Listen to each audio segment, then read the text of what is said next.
Hey everybody, welcome to the Nexus, your Blizzard Games News podcast for everything under the sun in the gaming world of Blizzard Entertainment. I'm your host, DJ Tyrant, and I'll be guiding you through this week's news, give you my take on how it all will affect the franchises and the gaming world as a whole, as we'll see. Definitely with this Overwatch leak news that we're going to be discussing, but thank you guys for joining me on the live. Those of you on the live stream, really appreciate you guys coming out. This is something a little nerve-wracking for me, a little different. I'm used to doing podcasting with other people and having to fill this space and let there be pauses so I can breathe and stuff like that. It's going to be a learning experience, but thank you guys for coming along with me. I'm going to have to change this line because Garrett is going to hate me for this. Let's get into the Nexus. But yeah, here we go. Hello everyone, welcome to episode 0, pilot episode of my new podcast venture. It's a little over ambitious in trying to cover everything we can in the world of Blizzard Entertainment in hopefully under an hour. I have no idea how long this is going to go. I've typed up a whole bunch of stuff. I've typed up all that I want to say, everything that I want to talk about in this episode. We're not even going to cover absolutely everything. We're covering kind of the top level stuff to get you up to speed on everything Blizzard related. Anyways, goals of podcasts are very simple. Get you up to, like I just said, get you up to speed on everything in the past week that's happened in the world of Blizzard games and how it might affect your gameplay sessions in the coming week. The plan is to release these Monday mornings each week so we can all start off the week with that new energy from news and knowing what to look forward to in our gaming sessions to come forward. We'll also be exploring some of the esports in these franchises as well, because if you know me, you know that I am a huge esports fan and I absolutely love esports. So esports will be covered going forward as well. And if you're listening to this, I'm sure you're interested in esports as well, or at least mildly curious about them. Maybe I can pique your interest and get you to check out some of these competitive games in the world of Blizzard. So for those of you though, really quickly, an intro about myself. Those of you who do not know who I am, or maybe like a little refresher on my background in gaming and specifically Blizzard games, we're going to try to do a quick rundown as quickly as we can. But basically, I've been a gamer my whole life, starting with the NES and Super Mario Brothers. But if we fast forward a little bit, let's get to the Blizzard stuff. And we fast forward to high school, playing more PC games, reading a lot of PC Gamer all the time, keeping up on PC gaming news just all the time. The fateful day does come up though, when I get to go to Comp USA with my uncle, and he takes me there. And this game called StarCraft had just come out, and it was all over the store. The displays were all showing copies of the game. The demo computers had it on there. And so I tried it out, and I was like, okay, this is a little bit like WarCraft, but this is cool. And so my uncle decided to, for some reason, this is not something he would typically do, but decided to go ahead and let me buy me a game.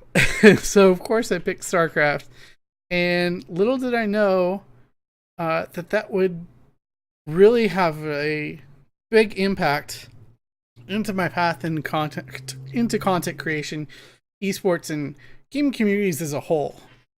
Simply put, I would go on to write about StarCraft esports after discovering a world in South Korea where people were playing this game professionally. It was insane. This was the early 2000s, and they were on another level than everybody else.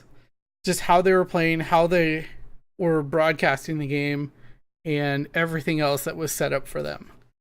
I mean, just how amazing was that? And after years of writing about StarCraft, World of WarCraft came out, became a new passion of mine, and Ghosty Gamers, which I was writing for at the time, they shifted to including World of Warcraft. So I was doing a little bit of double duty, doing World of Warcraft and StarCraft, writing about both.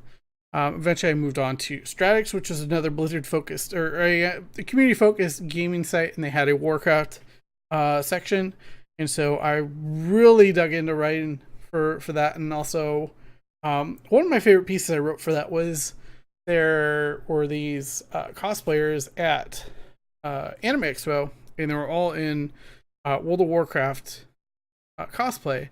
And this one woman I met, Cynthia, actually ended up becoming a really good friend of mine. We've kept up, and when we see each other at conventions, it's always a good time catching up with each other. And she's a super talented cosplayer. Forget her cosplay name though. And see, this is what happens. So I start randomly on stuff that I don't put in the show notes, and then I can't help people out with follows and stuff. But Cynthia, we'll put you in the show notes. And yeah, that was one of my favorite articles that I wrote for Stratix at the time. Eventually, this spun off into another Blizzard focused fan site, and that broke off into what is known as BlizzPro today with my friend JR. If you've been watching my streams, especially the D&D ones lately, you'll know who JR is, and that JR is has been a part of the Blizzard fan community for a long time. And BlizzPro has been really awesome and a really great experience. And I still will do stuff for them, but I wanted to do my own thing here for a little bit, try that out.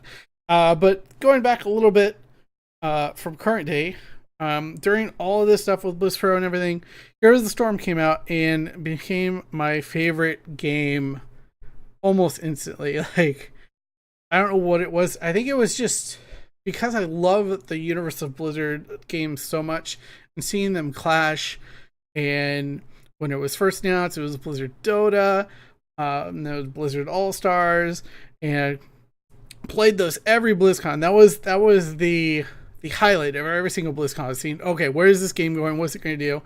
And initially, it was going to be just a mod for StarCraft 2, which that's fine. That's cool. I mean, that's following the Dota model of creating these. And so that came out. The cinematic, if you still haven't seen it for some reason, be sure to check out the Heroes of the Storm cinematic, the original one that they announced when they announced it, I think BlizzCon 2013, 2014 maybe. But anyways, that was really cool because you see Diablo fighting Raynor. You see Arthas fighting Nova. It's just this crazy mishmash of Blizzard's best characters all fighting each other. And it's still a cool game today. And we'll talk about that more in the Heroes segment. But Heroes is where I really took the community aspect really to heart into much greater effect than any of the other Blizzard games had before. I started casting amateur and professional competitive play, covered multiple events for BlizzPro, including I got invited to Blizzard to cover the Brawl system before that came out. I got invited to do some remote stuff with Blizzard to hear about heroes and maps before they came out and be able to get articles up. The second they get announced, it was really cool. I got to go to the Heroes of the Storm 2.0 event, which is one of the coolest things Blizzard has ever done. It's a little bit, but we're kind of looking back on it now because it's like, oh, that's the last time most of us will see each other, because a lot of Heroes content creators are going to move on to other games or won't be attending BlizzCon, etc. So, I mean, that is what it is. And then one more really quickly. In 2015, I got the incredible opportunity to work at BlizzCon as a talent manager for the StarCraft team, working with the likes of In Control, Todd, Faceless Sartosis, and that was a freaking awesome year. I absolutely love that. And yeah, I really like Blizzard. I mean, the games and the way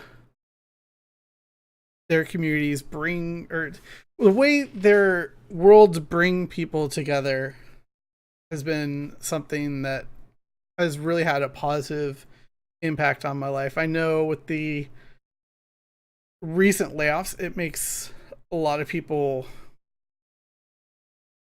hesitant to, I guess, or not wanting to support the company. Um, and for me, it's more about the community than even the games themselves or the company. This is where my friends are, where we're playing games, and that's how it's going to be for a while, I think. And yeah, just to put it simply, passionate about Blizzard and the games and the content they release. Part of the thing about this show is I want to sprinkle in anecdotes and stories from my experience in these games into these news stories, make them a little more personal and relatable as we do cover them week to week. And every week, I think I said this earlier, but we might not be able to cover every single franchise, but when the big news hits, I will be here to cover it and make sure that you hear about it. And with that said, let's warp into the Nexus. And we are going to start things off in the World of Warcraft with the huge news of World of Warcraft this week being that they did announce the World of Warcraft Classic release date of August 27th. That will be August 26th in the US due to time zones. And just like Battle for Azeroth, they are going to have a worldwide simultaneous launch at 3 p.m. Pacific on August 26th. Those of you in other regions or territories will definitely want to check out the World of Warcraft site for exact times in your region. Alongside that, we did have the release of a limited beta test with a level cap of 30, with viewership regularly breaking 30K on some of the biggest streamers like Sodapop and Asmongold. And I just checked those before I went live with the show, and they were still pulling in a ton of numbers for this game.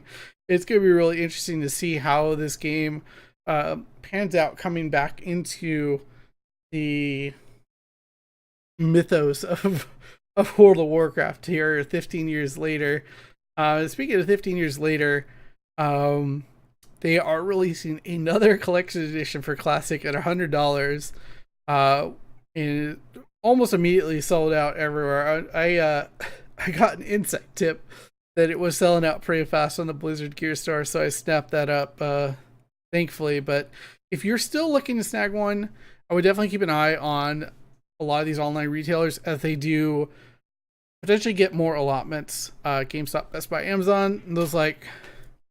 And if you haven't seen it yet, it comes with a really cool Ragnar statue, and that is going to be very sought after, I think, as we see the excitement from just paying for not even the game, because the game comes with your subscription to World of Warcraft, and you don't have to pay for Classic again. Don't worry about that. You just have to pay for the monthly charge.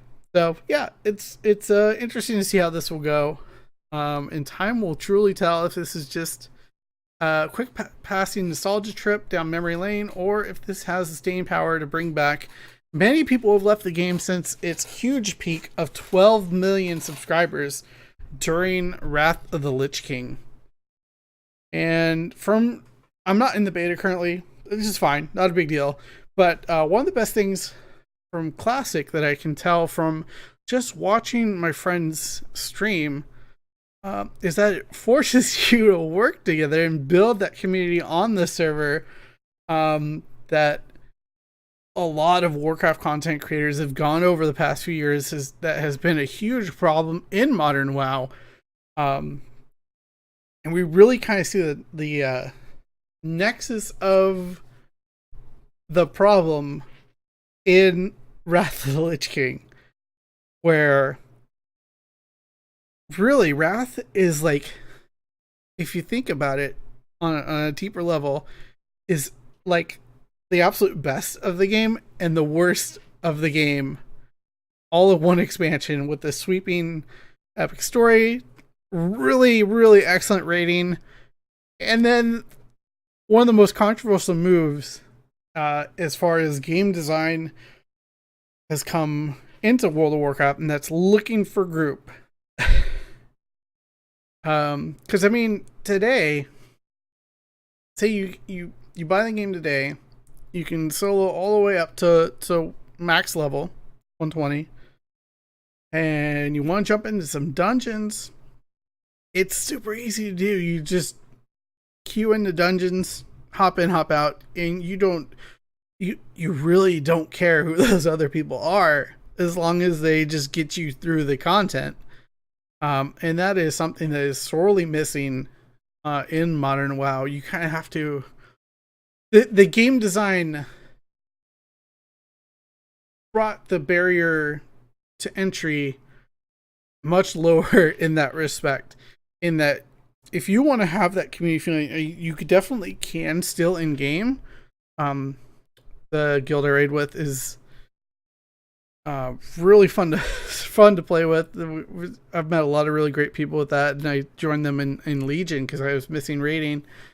But you have to go out. You have to go out and intentionally go and do that. I mean, the thing is, you can experience all the content solo through the queuing system.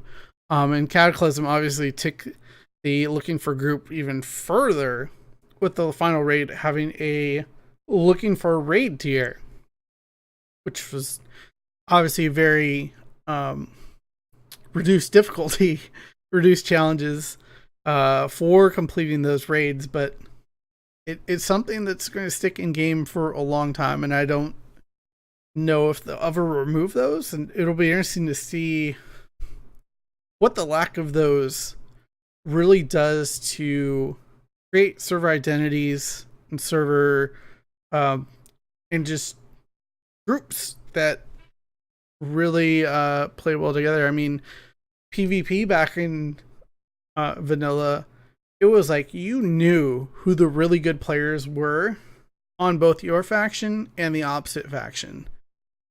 And now not quite as much, I would say, because of the amount of players that you're playing against. You probably won't see too many of them 2 or 3 more times unless you're up in the absolute higher MMR tiers. And that's something totally different. But anyways, I did, though, have the chance to play WoW Classic during the BlizzCon preview, and it didn't really scratch the itch for me, even though I thought it would. But after this beta has gone live, it actually got me very excited for the release of Classic in a few months. And I've been watching friends stream Classic, and being able to play WoW with new friends. And like I said, the WoW Classic just requires a level of coordination that you have to intentionally find or intentionally seek out in modern WoW, but the design of vanilla forces you to work together, which is really interesting. And yeah, the possibility, though, I think the one thing that really gets me excited about Classic is the possibility of being able to clear the original Naxxramas. It has to be very, very giddy, because that was the one raid I didn't get to finish in Classic. We cleared Cthulhu, I think, like the last day or last weekend before Burning Crusade came out. That was nuts. But then there's also a concern with that, because my thought process is now, oh my gosh, I remember how much time I spent playing Classic and how much time it was to get prepared for raids, how much time it was to do those raids. And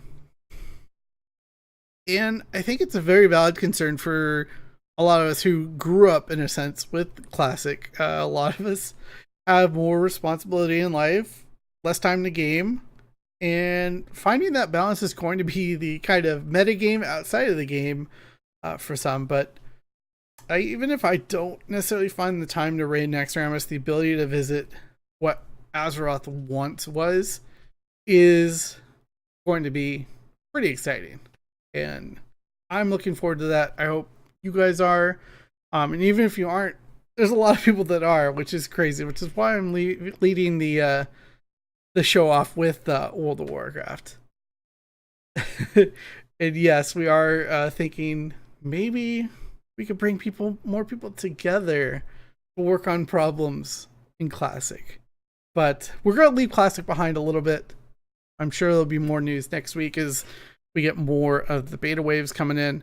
But let's go to current day WoW, which is at 8.1.5, but we are looking very closely into the future with 8.2 on the PTR, with raid testing for a Shard beginning, and even more tidbits rolling out, including the Pathfinder Part 2 for players to get the ability to fly in the new zones, Kulturis and Zandalar. So I'm excited for that. I think it's about time for flying to get implemented. Maybe it would have been a little bit more welcome a few months ago, but this is kind of how the modern day cycle of WoW is, and I'm not too surprised by that. But yeah, we're going to talk a little bit about what I've done this week in World of Warcraft and in my gaming week. Battle Boofers, the guild I'm part of over on Proudmoore Alliance, we were able to get ahead of the curve and down Heroic Jaina Proudmoore in less than 10 pulls. I wasn't expected to go that quickly, but that is, I think, a bit of a testament to how much the fight has been adjusted by Blizzard. Still a really enjoyable fight. Absolutely love the Jaina fight, irregardless of how easy it was for us. Mecha Torque was much more difficult for us. But yeah, that was a really exciting fight. I'm excited to see my Wednesday nights open up a bit and maybe start leveling up my Void Elf Priest or look into raiding Crucible. I know a lot of guildies have talked about raiding Crucible, which I haven't even set foot into, even in LFR. So yeah, that's going to be it for what we're talking about with Warcraft news this week. StarCraft, near and dear to my heart, favorite game. As I talk about all these as they're my favorites, because they all are. But the big StarCraft news this week, they teased this a little bit last week, but they released a new co-op commander with Egon Stetman, Chief Science Advisor of Raynor's Raiders. But throughout the story of StarCraft 2, he did go a little bit crazy, and as this co-op commander shows, he is doing all sorts of fun stuff with his ego energy, adding the mech technology to Zerg units, almost making a hybrid of Protoss, Pylons, and Zerg creep as the mechanic for this new co-op commander, where it functions in the sense that it does restore health like creep and gives them a speed boost, but you can only perform certain actions within those. So that's how they're acting like the Pylons. Setman looks to be a fantastic, fun addition to the co-op with a huge amount of hybrid abilities between both Zerg and Protoss. And just like other commanders, it's available for $5 alongside the announcer separately. $5 a piece. Some really good content. Keep supporting StarCraft. And I'm serious. If you have not been able to try co-op yet, find a buddy and play co-op. It is super fun. I've not played nearly as much as I would like, but I'm going to find someone this week to play co-op with, because co-op is super fun in StarCraft, and it's way less stressful than playing ladder. And sometimes that's what you need. It's something a little less stressful. Speaking of stressful, we're going to talk about WCS. The World Championship Series is the premier StarCraft competitive circuit, and we did have WCS Spring come and go with Mexican Player Special making a very deep run into the tournament, getting to the grand finals, and it looked so good, but he ran into the immovable object of Cyril, last year's BlizzCon and WCS winner. The first two games were really close. I definitely recommend checking those out if you want to see some good TVZ, especially with some battle cruiser shenanigans. I always love these battle cruiser openings that we're seeing a lot from Terran now. They're able to control the map and really control how much aggression Zerg is able to get away with, especially early game. And the way Terran players are kind of trying to trip up Zerg players with the placement of the starport and placement of the fusion core so they don't know it's coming has been a lot of fun to watch. But yeah, in the end, Tenacity of Cyril was just way too much for Special to overcome, and the Reign of Cyril shows absolutely no signs of stopping. A 4-0 clean sweep to win WCS Spring. And now the question is becoming, can anyone in the world even stop Cyril now? He's at the top of absolutely every competitive player's mind when it comes to competitive StarCraft these days. And so that's really the question when it comes to competitive StarCraft. Is anyone able to stop Cyril? But if you're wanting a bit more special in your life, you really like seeing him playing WCS, don't worry. May 29th. It's a little bit early, 2:30 in the a.m. Pacific, but he'll be competing in round of 16 of GSL and face-off against Protoss Phenom Trap and the rest of the group featuring Impact and Hero. With GSL round of 16 deep underway, that will be Group C on May 29th, 2:30 a.m. Pacific. Check your local listings, twitch.com/ I think it's GSL. Twitch.tv/GSL. There we go. See, I can do this. I can talk through this. But yeah, GSL round 16 is underway with two groups having been completed, Classic and Hurricane making out of Group A over Ragnarok and Fantasy, and Group B being completed with Parting and Sue over Gumiho and Deer. And if you're looking for some fun StarCraft to watch, I highly recommend checking out the series with Parting playing, as he is back into form and showcasing some of the best micro in the competitive StarCraft scene right now. He just is so good. One of my favorite players. It's good to see him back into form after so many years of kind of just struggling after winning GSLs back in the day.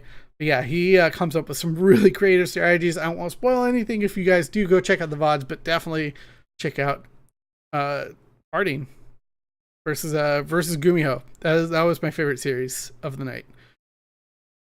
Transitioning into something a little darker, something a little more hellish, one might say. Diablo Season 17 is deep underway, with the Legacy and Nightmares theme giving seasonal characters a giant boost in damage output and survivability at higher items level.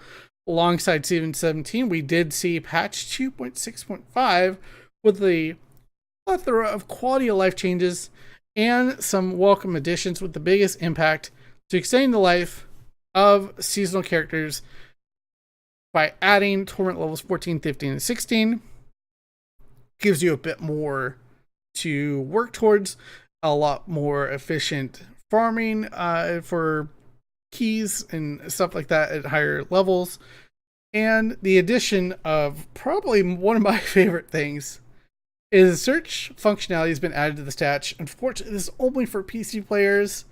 Don't know if that'll be coming to console, but yeah, the PC Master Race players do get the awesomeness of being able to search that stat. And I'm surprised it took this long for Blizzard to do this, but they're incentivizing the completion of the season journey by giving the addition of these galactic wings for this season. If you complete that entire seasonal journey, which I've only done once, which is I think like 2 seasons ago, so season 15, it's a lot of work. Even if you have some people to do it with, but it's a lot of work. It's really fun. It's really rewarding. And I really am looking forward to finally digging into this season soon. I haven't been able to touch it quite yet, but definitely going to be probably playing a wizard, and really excited to see about the future Diablo. I think the demise of Diablo has been a little overstated by a lot of the community. I think there's still a lot of life in Diablo 3, as we see a lot of people streaming it right now. We see a lot of people playing it, and we do see these kind of ebbs and flows with Diablo as the seasons come and go. So I'm excited for it. I know a lot of people are. It's a good it sounds like a really good, exciting season right now, and definitely a lot of theory crafting because of the Legacy of Nightmares buff going out for all season characters. Speaking of buffs, though, we're not going to see too many of those in Hearthstone. They've got a significant amount of love lately with the release of the Dalaran Heist single-player adventure to go with the Rise of Shadows set. That released last month as the first new set in the Year of the Dragon.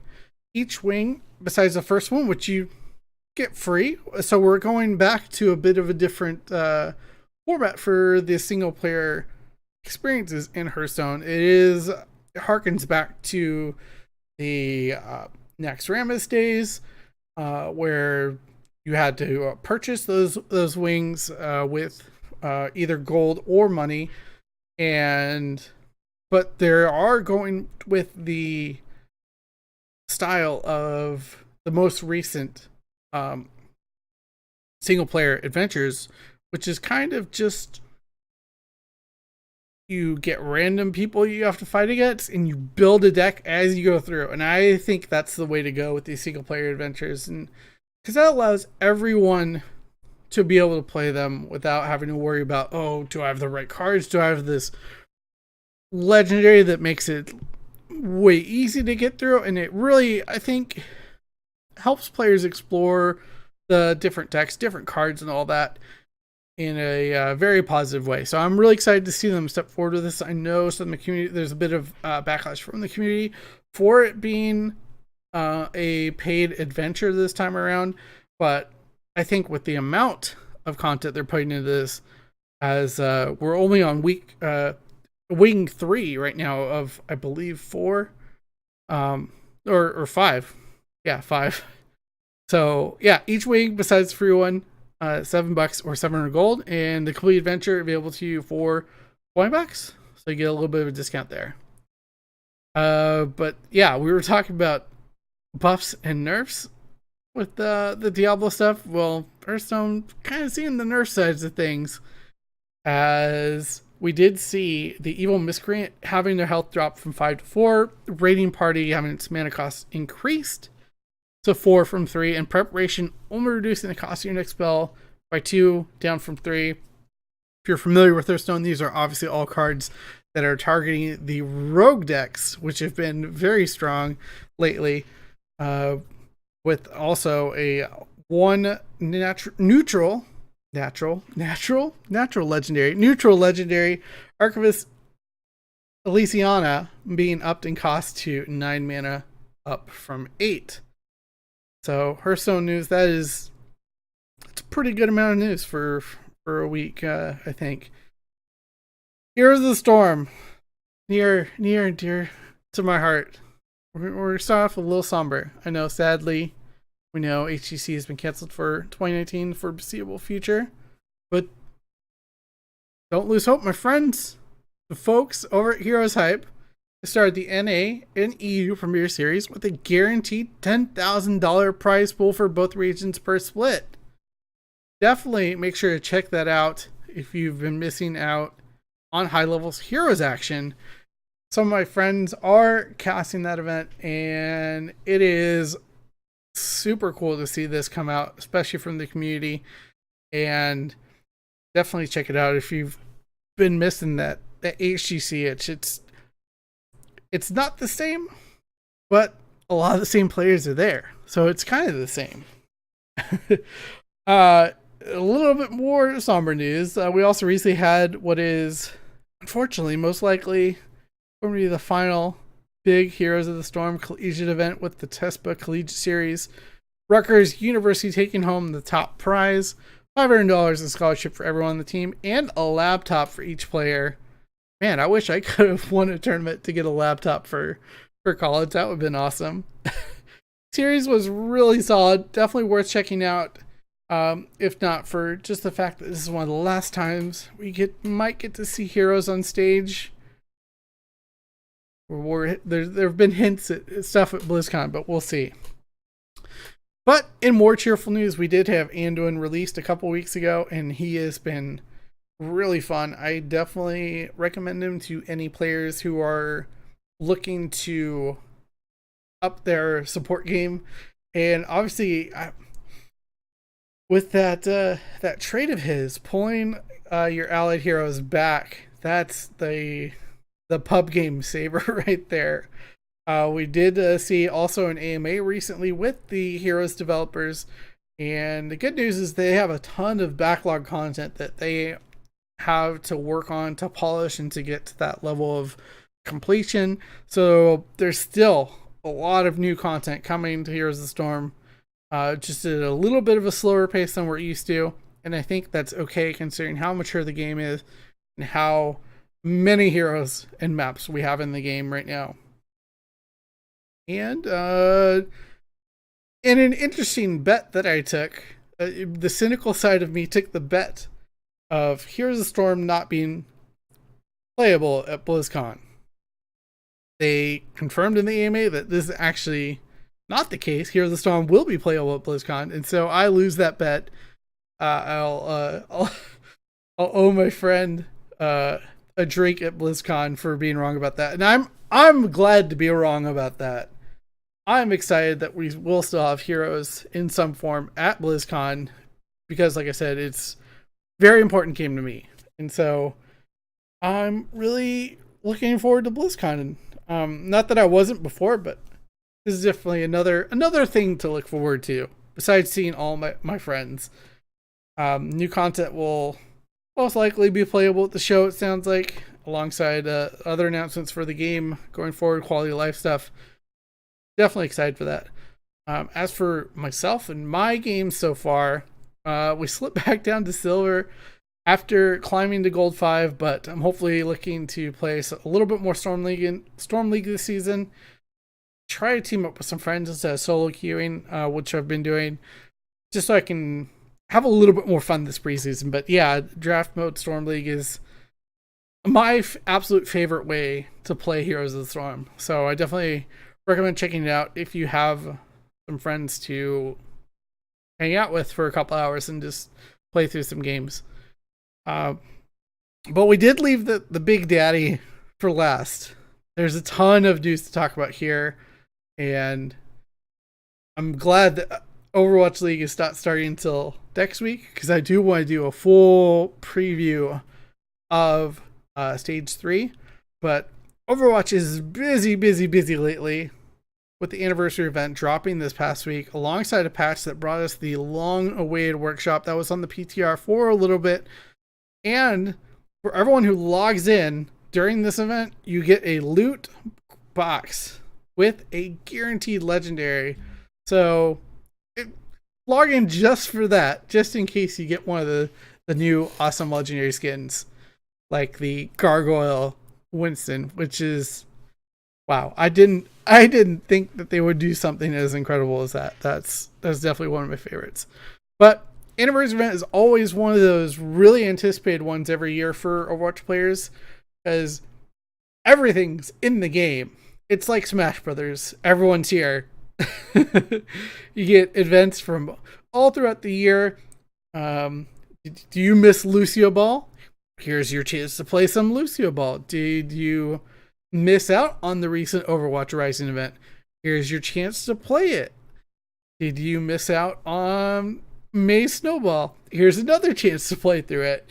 It's a really good rotation of maps going through there, and I got to play May's the Yeti versus May thing recently, and that was a ton of fun. But my favorite new thing, actually, let me backtrack because I'm getting off of my notes here. We with every new event being included as well, you get the skins included from all those events, which is really awesome. So if there's any skins you missed out from either the winter or the Halloween event, you can craft those, and I think they're available in boxes as well. And we are going to see, I think this might be new this year, but if you log into the Overwatch site, go over to the anniversary events page, you can see what skins you do have and what skins you don't have. So you can kind of, I don't know, save up some credits to get to craft them if you want. But yeah, talking about gameplay stuff, the workshop is really cool. And of all the new workshop games available, I haven't been able to play a whole ton, but they did throw these up into the rotation. I think they're permanently up there right now. Permanently in the sense that they're not rotating them out for a little bit at least. But 2 changes to the deathmatch system and how they do that. Hero Gauntlet, where players play through a predetermined set of 22 heroes, with the final one being Torbjorn, and you can only kill people with his hammer. So it makes that last kill just a little difficult. But that is really cool. And what the really interesting thing about it is, as soon as you get that kill, you shapeshift into the next hero on the playlist, and like instantly. So it's very interesting to get a chain of a couple kills back to back, because you're like, oh, I'm a different hero, I got to play a little bit differently. But it's been a lot of fun. And the other one is probably my favorite out of the 2, but the mirror deathmatch, where everyone spawns as the same hero, and then it changes every few minutes. It's very cool. It goes through a couple cycles of that, and I think around after 5 cycles, one of the most fragged wins. But having it mirror matched makes the deathmatch a lot more fun to me, because everyone's on the same playing field then, and other heroes aren't. Nothing feels broken. You're just fighting in raw skill at that point. So I'm excited. Definitely check those out if you haven't yet. Tons of fun stuff to play in Overwatch this week, and for the next couple weeks, definitely. So definitely log in, get your free Legendary Crate, and check that out. I did mention Overwatch League just a little bit. They're enjoying a couple weeks off now. There was the All-Star festivities taking place last week. They were on Wednesday and Thursday. I don't understand why.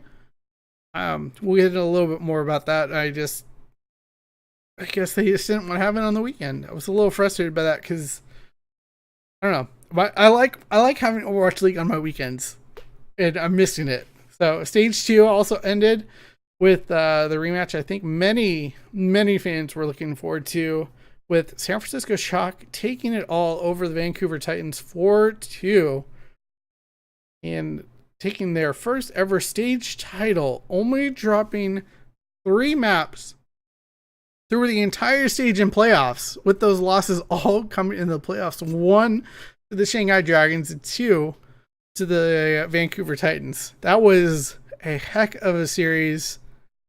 Anyone who's a fan of just esports in general should really check that out. Now, with no end in sight of the GOATS 3-3 meta, health of the game is still a concern for the league, and the community is, of course, making their voice heard about this. I'm beginning to think it's a good thing for the league. It's becoming a much easier, less hectic product for casual fans to enjoy, along with the top end big brain players. The GOATS meta comes down to a lot more of strategy, positioning, and ultimate usage and tracking, instead of just your mechanical skill. So I think that makes it a much more engaging game and a much more exciting game. And I personally have enjoyed the GOATS meta more and more as it goes on. During stage 1, I was starting to get irritated with it, but I strongly believe that it shows in the quality of the matches we get at the tippy top level between the likes of Titans and Shock. And with that, we're heading into stage 3. It kicks off next week on not next week, but the week after, June 6th. And I'll have a big blowout preview of the teams for next week's episode, because there was some even bigger news that hit Friday night. And this is probably some of the biggest news that doesn't concern the game itself, but concerns Overwatch League as the departure of commissioner of the league, Nate Nanzer, announced that he was leaving, and he stated this over Twitter, saying, "Hey, Overwatch League family, I wanted to share that soon I will be leaving Blizzard for a new opportunity. This has been the toughest decision of my life because it means I won't get to work with the best staff, players, teams, owners, partners, and fans in esports anymore. I can't emphasize enough how proud I am of what we've all accomplished together. It has been the honor of my life to have been part of the team and help build the league. I get way too much credit for the success of Overwatch League. It's been awesome to be our public face, but too many overestimate my role in making the league great. It isn't about me. It's never been. It's about all of you. That's why I'm confident the league is in great hands. I can't wait to see where the team takes the league in 2020 and beyond, and I'll be cheering right there alongside you every step of the way." So, that was his statement. We can look at this one of two ways. It's a healthy sign of the league that he's confident enough to leave the league as it is to pursue other opportunities and such. But before we get way too ahead of ourselves, at nearly the same time he made this announcement, ESPN broke the story that Nate Nanzer would be headed to nothing other than Epic Games to spearhead their esports initiatives with Fortnite and Rocket League, some of the biggest and most accessible games in esports today, with Fortnite really fumbling a lot of their attempts at making their game in esports so far. Nate Nanzer brings that experience of helping build an esports league with the eye on longevity in the future. And if your people are being actively targeted from a product you're producing, you know you're doing something right. And especially when Epic can throw some of that Fortnite money at talent, which they've shown not just here, but in building up the Epic Game Store and buying Psyonix, the creator of Rocket League. Now, let's put our thinking caps, our devil's advocate hats. We can look at this as a potential disaster for Overwatch League. Nate Nanzer leaves at an odd time, to say the least, between stage breaks, announcing this on a Friday night to try to basically bury the story, and when the league is preparing to go all in on localization for teams in 2020 in Season 3 of Overwatch League.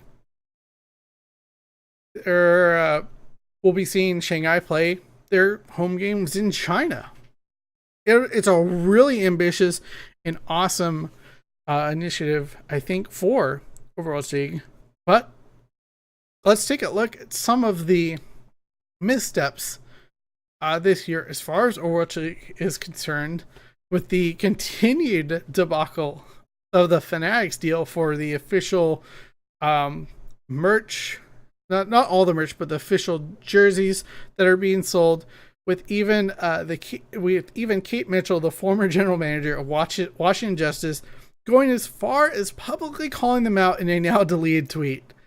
The quality of the jerseys has just been always a question, and some of the merch is just like you question why why some of this stuff is being made.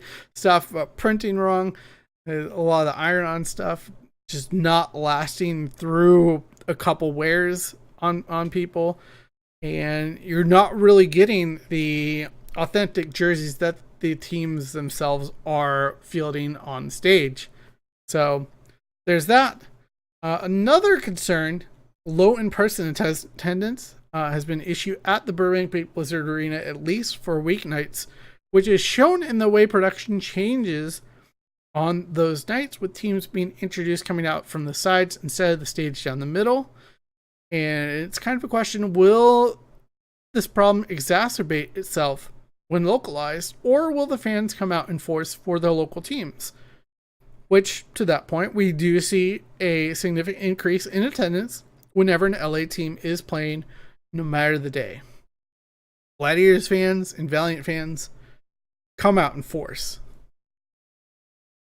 But overall, the game is in a good spot. Numbers have been solid And the loss of Nate and Answer, while unfortunate, will, in the end, I think, not hurt Overwatch League too much. It takes an absolute village to make a production of this size, and I don't think we'll see any negative effects, at least initially. We'll have to wait and see what the future holds. With that, though, we are going to wrap things up and start to cast a Hearthstone into that home stretch. Thank you so much for joining me on this journey into my new venture of attempting to cover the world of Blizzard in any fashion. As a fan of basically everything Blizzard puts out, I like keeping myself up on the news, and I hope this show can help you do that as well. Before leaving, though, this is something I want to do at the end of the shows every week. I do want to highlight a few community shows if you're looking to dive a little deeper than what I can cover on the show. Here's a couple for you. For World of Warcraft, my absolute favorite content creators right now are Taliesin and Evitel, where they break down the nitty gritty of World of Warcraft and get extremely nerdy about lore, and I love it. It makes me happy. Find them at youtube.com/Taliesin Evitel Do Games. For Heroes of the Storm, we have a brand new show from Not Paradox, which is a content creator I just recently found out about.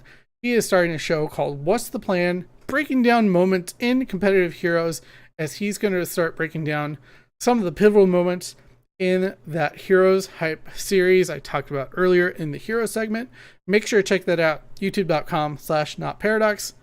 And for Diablo, as always, check out the West March workshop where Nineball, Leviathan, and friends will continue to break down Diablo builds and secrets until the end of time.